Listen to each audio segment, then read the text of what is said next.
वहीं महाराष्ट्र के सोलापुर में आग का तांडव देखने को मिला। यहां पर चिंचोली MIDC इलाके में एक केमिकल फैक्ट्री में भयानक आग लग गई और यह आग लगातार फैलती जा रही थी। इसके साथ ही वहां धमाके भी हो रहे थे। वहां से जो तस्वीरें सामने आई है उनमें आग की भयानक लपटें दिखाई दी। लपटें आसमान में कई फीट ऊपर तक उठती नजर आई। देखकर ऐसा लगा मानो आग हर चीज को जलाकर खाक कर देगी और हुआ भी कुछ ऐसा ही। आग लगने की वजह से उस केमिकल कंपनी का सारा सामान जलकर राख हो गया। इतना ही नहीं, उस केमिकल कंपनी में जब आग लगी तब उसके अंदर 100 से अधिक मजदूर भी फंसे हुए थे, जिन्हें आसपास के लोगों की मदद से बाहर निकाल लिया गया। गनीमत रही, सभी को सुरक्षित बाहर निकाल लिया गया। इसी के साथ ही तुरंत फायर ब्रिगेड को आग लगने की सूचना भी दी गई। फायर ब्रिगेड ने काफी मशक्कत के बाद आग पर काबू पा लिया।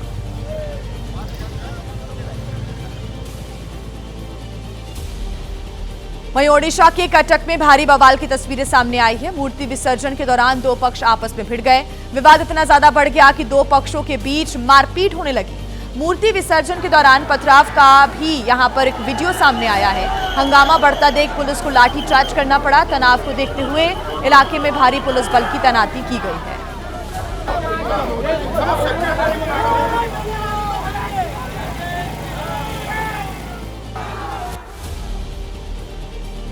छत्तीसगढ़ के बिलासपुर में शुक्रवार रात दो समुदायों के बीच तनाव बढ़ता दिखा, जहां पर एक मुस्लिम युवक पर शिवलिंग के अपमान का आरोप लगा है, जिससे हिंदू समुदाय के लोगों का गुस्सा भड़क उठा, जिन्होंने मुस्लिम बस्ती पर पथराव कर दिया। तस्वीरें आप देख रहे हैं। ये जो मामला है वो अशोकनगर इलाके का है, जहां पर अशरफ खान नाम के युवक पर मंदिर में मौजूद शिवलिंग के अपमान का आरोप है। ये बात इलाके में तेजी से फैली। इसके बाद लोगों का गुस्सा भड़क उठा। बड़ी संख्या में हिंदू समाज के लोग सड़कों पर उतर आए और इन्होंने मुस्लिम बस्ती पर पथराव कर दिया। इस तनाव की वजह से इलाके में काफी देर तक अफरा तफरी का माहौल बना रहा। पुलिस ने हालात पर काबू पाने के लिए फ्लैग मार्च भी निकाला। साथ ही आरोपी युवक को हिरासत में ले लिया गया। अभी भी इलाके में तनाव बरकरार है।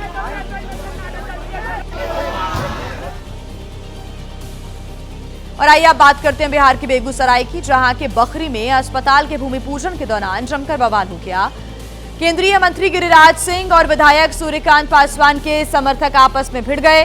इस दौरान करीब 1 घंटे तक ये हंगामा चलता रहा। तस्वीरों में भी आप देख सकते हैं कि कैसे दोनों पक्षों के कार्यकर्ता आपस में भिड़े हुए हैं, आपस में हाथापाई कर रहे हैं, एक दूसरे के खिलाफ नारेबाजी कर रहे हैं। मामला बढ़ता देख बेगूसराय से सांसद और केंद्रीय मंत्री गिरिराज सिंह को बीच बचाव भी करना पड़ा। उनकी भी यहां पर बहस हो गई। आपको बता दें कि गिरिराज सिंह बखरी में अस्पताल का भूमि पूजन करने के लिए पहुंचे थे और वहां पर स्थानीय CPI के विधायक सूर्यकांत पासवान भी मौजूद थे। भूमि पूजन होते ही दोनों के समर्थकों ने अपने अपने नेता के समर्थन में नारे लगाना शुरू कर दिया। नारेबाजी के दौरान नोकझोंक शुरू हो गई। दोनों ने एक दूसरे पर अस्पताल का श्रेय लेने का आरोप लगाया। स्थानीय पुलिस को हस्तक्षेप करना पड़ा। काफी मशक्कत के बाद पुलिस और स्थानीय प्रशासन ने दोनों पक्षों को शांत कराया।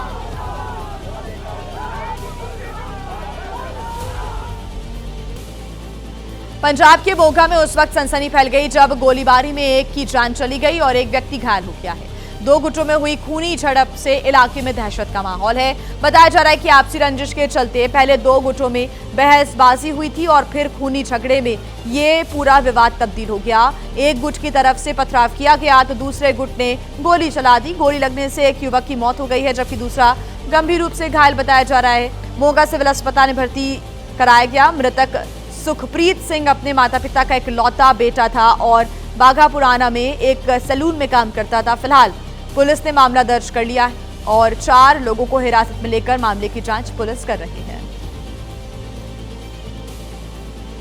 वहीं दिल्ली से सटे फरीदाबाद से एक ऐसी तस्वीर सामने आई जो कमजोर कानून व्यवस्था और अपराधियों के बेखौफ मंसूबों को दिखाती है, जहां बदमाशों ने पुलिस के सामने एक दुकानदार की चाकुओं से गोद कर हत्या कर दी। पहला देने वाली पूरी वारदात CCTV में कैद हो गई, जिसमें दिखाई दे रहा है कि दुकानदार प्रवीण अपनी बाइक पर बैठा है और 5 से 6 बदमाश उसे घेरे हुए हैं। तभी एक बदमाश प्रवीण पर चाकू से हमला कर देता है। इसी बीच पुलिस की PCR आ जाती है। हमला होता देख पुलिस के जवान बदमाशों से प्रवीण को बचाने की कोशिश करते हैं, लेकिन बदमाशों में पुलिस का भी कोई डर नहीं दिखता। वो पुलिस के सामने ही दुकानदार पर चाकू से हमला करते रहते हैं और आसानी से फरार हो जाते हैं। बाद में दुकानदार प्रवीण को अस्पताल ले जाया जाता है, जहां इलाज के दौरान उसकी मौत हो जाती है। वहीं पुलिस की माने तो मृतक प्रवीण की बदमाशों से कुछ कहासुनी हुई थी, जिस पर राजा नाम के आरोपी ने चाकू से प्रवीण पर हमला कर दिया। राजा एक कुख्यात अपराधी है, उस पर 12 से 13 मामले दर्ज हैं और इसी साल मई महीने में वो जेल से बाहर आया है। और आइए अब आपको खबर दिखा देते हैं गुजरात से, जहां के वापी में उस वक्त हड़कंप मच गया जब कबाड़ के गोदाम में आग लग गई, जिसने एक के बाद एक 5 गोदामों को अपनी चपेट में ले लिया। आग इतनी भयानक थी कि पूरा इलाका धुएं से भर गया और गोदाम में रखा सारा सामान जलकर राख हो गया।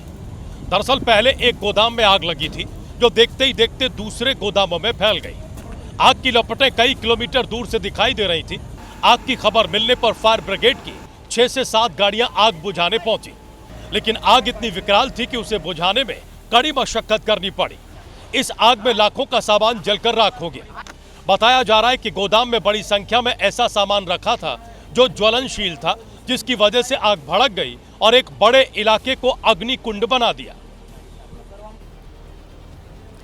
पश्चिम बंगाल के बीरभूम में एक पुलिसकर्मी ने बर्बरता की सारी हदें पार कर दी। उसने एक युवक के मुंह में पटाखे ठूसकर फोड़ दिया, जिससे युवक की हालत नाजुक बनी हुई है। युवक के मुंह में पटाखे ठूसकर फोड़ने की घटना आग की तरह फैल गई। लोग सड़कों पर उतर आए और नारेबाजी शुरू कर दी। लोगों ने पुलिस पर लापरवाही बरतने और अनदेखी के आरोप लगाए, क्योंकि आरोपी कोई और नहीं, एक पुलिसकर्मी है। नाराज लोगों ने उसके खिलाफ सख्त कार्रवाई करने की मांग की। ये भयावह घटना जिले के मारग्राम की है, जहां पीड़ित अपनी पत्नी के साथ दुर्गा विसर्जन देखने गया था। तभी वहां उसी के पड़ोसी गांव के एक पुलिसकर्मी ने उसके मुंह में जबरन पटाखे ठूंस दिए और आग लगा दी। पटाखा फूटने से युवक के मुंह और चेहरे पर गंभीर घाव हो गए। उसे रामपुर हाट मेडिकल कॉलेज में भर्ती कराया गया है। पुलिस ने आरोपी पुलिसकर्मी को गिरफ्तार कर लिया है। आरोपी ने ऐसी बर्बरता क्यों की, उसकी जांच में पुलिस जुटी है। आपसी रंजिश के एंगल से भी जांच की जा रही है। वहीं उत्तर प्रदेश के मुजफ्फरनगर में बीती रात पुलिस और बदमाशों के बीच मुठभेड़ हो गई, जिसमें 1 लाख का इनामी बदमाश मेहताब मारा गया है, जबकि उसका दूसरा साथी अंधेरे का फायदा उठाकर फरार हो गया। तस्वीरों में दिख रहा ये शव इनामी बदमाश मेहताब का है, जिस पर पुलिस ने 1 लाख रुपए का इनाम घोषित कर रखा था। मेहताब के अपराधों की लंबी फहरिस्त है, जिसमें लूट और डकैती समेत 18 से ज्यादा मामले दर्ज हैं। लेकिन सबसे ताजा मामला व्यापारी के पोते से लूट का है, जिसे मेहताब ने 14 सितंबर को अंजाम दिया था। इसी वारदात के बाद से पुलिस मेहताब की तलाश में जुटी थी और शुक्रवार को जब पुलिस को मुखबिर से मेहताब की खबर मिली, जिसके बाद पुलिस जब मेहताब को पकड़ने पहुंची तो मेहताब ने पुलिस पर फायरिंग शुरू कर दी और जंगल की ओर भागने लगा, जिसके बाद जवाबी कार्रवाई में पुलिस की गोली लगने से मेहताब घायल हो गया। लेकिन जब उसे अस्पताल ले जाया गया तो डॉक्टर्स ने उसे मृत घोषित कर दिया। इस दौरान मुठभेड़ में पुलिस का एक सिपाही और एक सब इंस्पेक्टर भी गोली लगने से घायल हो गए। पुलिस ने मेहताब के पास से लूट का सामान बरामद किया है, जिसमें 3 तोला सोना, 1 किलो चांदी और एक पिस्टल, 38 जिंदा कारतूस बरामद किए गए हैं। हालांकि इस पूरी मुठभेड़ में मेहताब का दूसरा साथी फरार हो गया, जिसकी तलाश में पुलिस जुटी है। गुरुवार की शाम को ताजनगरी आगरा में मूर्ति विसर्जन के दौरान 13 लोग नदी में डूब गए थे और इस हादसे को अब 40 घंटे से भी ज्यादा का वक्त हो चला है, लेकिन लापता लोगों की तलाश अभी भी जारी है। बता दें आपको कि सर्च ऑपरेशन की कमान अब पैरामिलिट्री फोर्सेस को सौंप दी गई है। हादसे में अब तक 5 लोगों की मौत हो चुकी है, जबकि 7 लोगों की तलाश अभी भी जारी है। नदी किनारे बैठे लोगों का इंतजार लंबा ही होता जा रहा है। 2 दिन हो चुके हैं, लेकिन 7 लोगों की तलाश जारी है। कमान अब पैरामिलिट्री फोर्स को सौंप दी गई है। फोर्स के जवान दिन रात एक किए हुए हैं। दूसरी ओर जो लोग हादसे का शिकार हुए, उनके शव कल शाम पोस्टमार्टम के बाद परिजनों को सौंप दिए गए। एक साथ सभी का अंतिम संस्कार किया गया। हादसे वाली जगह से केवल 100 मीटर की दूरी पर जिलाधिकारी ने शमशान घाट के लिए जमीन आवंटित की और अंतिम संस्कार वहीं किया गया। एक साथ जल रही 5 चिताओं ने हर आंख को नम कर दिया। गांव और आसपास के इलाके में गम और सन्नाटा पसरा है। जब अंतिम संस्कार किया गया तो आगरा के डीएम और पुलिस कमिश्नर शमशान घाट पर मौजूद थे। अब तक इस हादसे में जो एक शख्स जिंदा बचा है, उसका इलाज चल रहा है।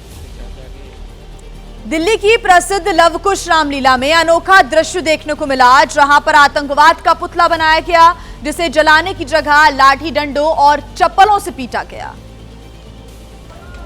रामलीला समिति के अध्यक्ष अर्जुन कुमार ने पहले ही घोषणा की थी कि इस बार आतंकवाद और उन्हें पालने वालों के पुतले जलाए जाएंगे, लेकिन जब आग लगाने की अनुमति नहीं मिली तो पुतलों को जलाने की जगह मंच से नीचे गिराया गया और लाठी, डंडे, चप्पल, जूते से पीटा गया। क्योंकि जैसे ही पुतले गिरे लोगों का गुस्सा फूट पड़ा और फिर जिसके हाथ में जो भी आया, जूता, चप्पल या डंडा, वो लेकर पुतलों पर टूट पड़ा। इस दौरान पूरा मैदान आतंकवाद, मुर्दाबाद के नारों से गूंजने लगा।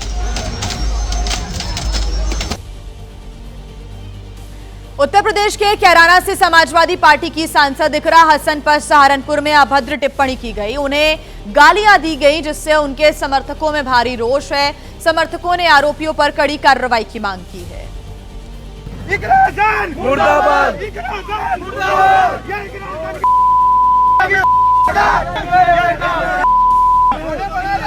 हसन मुर्दाबाद। सोशल मीडिया पर एक वीडियो वायरल हुआ। इस वीडियो में कुछ युवक बेहद ही अशोभनीय और अभद्र भाषा का प्रयोग करते हुए सांसद इकरा हसन के खिलाफ नारेबाजी और गाली गलौज करते दिखाई दे रहे हैं। वीडियो के वायरल होने के बाद इकरा हसन के समर्थकों में आक्रोश फैल गया। जानकारी के मुताबिक सहारनपुर के नकुड़ में एक प्राचीन मंदिर में शरारती तत्वों ने देवी देवताओं की प्रतिमाओं को क्षतिग्रस्त कर दिया था। इसी घटना के विरोध में कुछ युवक बाइक पर हंगामा कर रहे थे और उसी दौरान सांसद इकरा हसन के खिलाफ अपशब्दों का इस्तेमाल किया गया। वीडियो वायरल होने के मामले पर पुलिस ने संज्ञान लेते हुए जांच शुरू कर दी है। वीडियो में नजर आ रहे युवकों की शिनाख्त की जा रही है।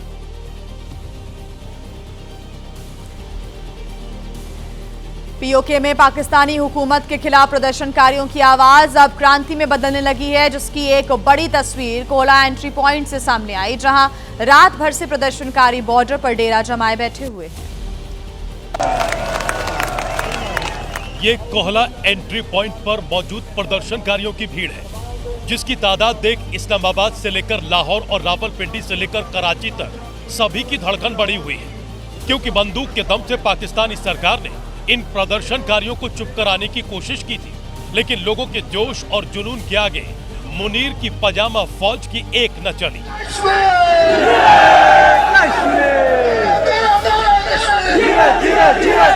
बताया जा रहा है कि पीओके के अलग अलग हिस्सों से लोग लगातार मुजफ्फराबाद पहुंच रहे हैं। माना जा रहा है कि इस बार पीओके में कुछ बड़ा होने वाला है। ये सारी गाड़ियों में रेंजर जा रही हैं। ये लगता है कि हालात खराब हो गए हैं। बता दें कि पूरे पीओके में पिछले 100 घंटों से इंटरनेट बंद है। गुरुवार को अवामी एक्शन कमेटी के सदस्यों ने शहबाज शरीफ के सलाहकार कमर जमान गैरा और राना सनाउल्लाह से कहा था कि अगली बैठक तभी होगी जब इंटरनेट और कॉलिंग सेवाएं बहाल की जाएंगी, लेकिन इंटरनेट की बहाली नहीं हुई और अब प्रदर्शनकारियों का गुस्सा 7वें आसमान पर है। वहीं हैदराबाद में पुलिस ने अवैध शराब पर शिकंजा कसते हुए 318 बोतल शराब की जब्त की है। अवैध शराब के कारोबारी इस शराब को ड्राई डे पर ऊंची कीमतों पर बेचा करते थे। दरअसल पुलिस को खबर मिली थी कि हैदराबाद के एक आवासीय इलाके में अवैध शराब का कारोबार काफी फल फूल रहा है, और जब टास्क फोर्स ने रेड मारी तो आरोपी नरसिंह राव के घर से शराब का बड़ा स्टॉक मिला, जिसकी कीमत लाखों में बताई जा रही है। तस्वीरों में देख सकते हैं कि अवैध शराब को बोरों में भरकर रखा गया था ताकि किसी को शक न हो। बताया जा रहा है कि आरोपी लंबे समय से इस अवैध धंधे में लिप्त था और अब पुलिस उसके नेटवर्क की पड़ताल में जुटी है कि आखिर उसके तार कहां तक फैले हैं। देखिए, दिल्ली में प्रदूषण एक बड़ी समस्या है और हर साल इस प्रदूषण से निपटने की कोशिशें की जाती हैं। इस साल इस समस्या से निजात पाने के लिए क्लाउड सीडिंग से आर्टिफिशियल बारिश का ट्रायल जल्द ही शुरू होने वाला है। दिल्ली में जैसे ही ठंड की शुरुआत होती है वैसे ही हवा जहरीली होने लगती है। ठंड में जहरीली हवा से निपटने के लिए क्लाउड सीडिंग तकनीक से कृत्रिम बारिश के ट्रायल की तैयारी की जा रही है। दिल्ली सरकार और आईआईटी कानपुर के वैज्ञानिकों ने प्लान किया है कि 7 अक्टूबर से 9 अक्टूबर के बीच दिल्ली में क्लाउड सीडिंग तकनीक से कृत्रिम बारिश कराई जाएगी। अक्टूबर और नवंबर 2 महीनों के लिए जिसमें ट्रायल होगी, और इस ट्रायल के दौरान हिंडन एयरपोर्ट से सेस्ना जहाज के माध्यम से ये ट्रायल कंक्लूड की जाएगी। हालांकि पर्यावरणविद समय को लेकर सवाल उठा रहे हैं। अगले हफ्ते वैसे ही बारिश है, तो पता नहीं ये क्लाउड सीडिंग कर भी क्यों रहे हैं। 6 और 7 तारीख को तो वैसे ही नेचुरल बारिश है, तो मतलब ये प्लान तो वैसे भी ये आगे पोस्टपोन कर देंगे।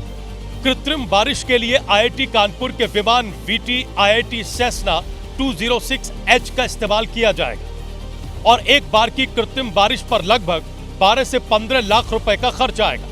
हालांकि दिल्ली सरकार ने इस प्रोजेक्ट के लिए 3 करोड़ 21 लाख रुपए का बजट रखा है। खास बात यह है कि ट्रायल के दौरान DGCA के नियमों का पालन करना होगा।